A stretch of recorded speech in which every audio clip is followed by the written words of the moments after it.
last year, there were over 60,000 police officers that were assaulted in the line of duty. Over 60,000 were assaulted. 295 of those officers died. This year already, we've had 123 police officers that have been shot. This is National Police Week. This is the time when we need to reflect upon the difference between total chaos in our community and civilized order, holding people accountable for the crimes that they commit, ensuring that we're not defunding the police, but we're lifting up the police, that we're holding these peacekeepers in our prayers and their families. Mr. Speaker, on July 17th of 2016, we had 5 police officers, my hometown of Baton Rouge, Louisiana, shot. Brad Garofalo, Matthew Gerald, and Montrell Jackson died that day. They died. Bruce Simmons and Brad Montgomery were both injured. Nick Tullier was an East Baton Rouge Parish Sheriff's deputy. Nick took 3 bullets, one to the head, one to the chest, and one to the abdomen. Every single medical professional, doctor's nurse, hospital official, everyone said that he wasn't going to make it through the rest of that day, July 17th. 6 years later, nearly, Nick Tullier was still fighting for his life.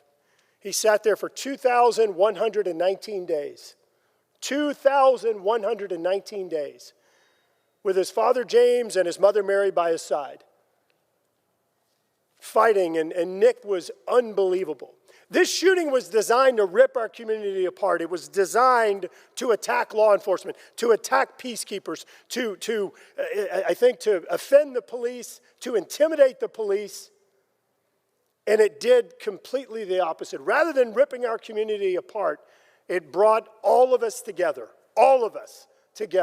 no matter political party, race, socioeconomic situation, neighborhood. Everyone came together in support of these officers, their families, their departments, and what they did, their sacrifice. These people are underpaid, overworked, and every single day when they leave the house, kissing loved ones, kissing dependents, because it may be the last time they come home. Mr. Speaker, Nick Tullier, he didn't let the evil win. He didn't let the bad guys win. Nick was completely a fighter. And he sat there and against all odds, he refused to let death prevail. The inspiration that Nick gave to our entire community, to our state, these bracelets, you saw them all over the place. Pray for Nick Tullier, or Nick Tullier Strong. Even the president signed a note to him a few years ago. And it was a rallying cry for our community. Mr. Speaker, the numbers that we have seen, the numbers that we've seen this year alone, in not lifting up the police, supporting these peacekeepers, but rather disrespecting them, it is absolutely inexcusable. These people, I can't say it enough, they put their lives on the line for our communities so we can be safe.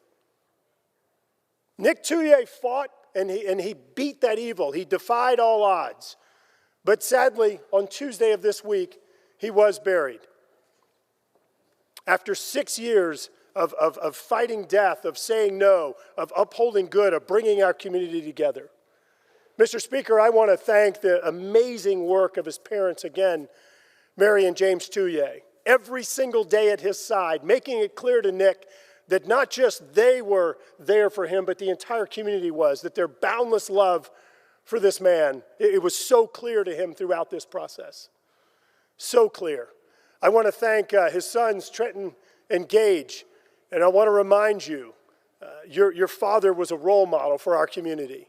To his brothers, Jamie and Shannon, please don't let the void that Nick's passing to the Father has created, do not let that become a void here on earth. Continue his mission, the Nick Tullier Foundation, St. Jude, and others.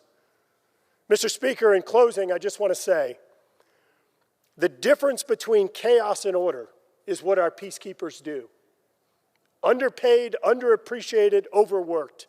These are great people We cannot allow this trend of seeing an increase in shootings, over 60,000 attacks against our law enforcement officers last year alone. We cannot allow this to continue.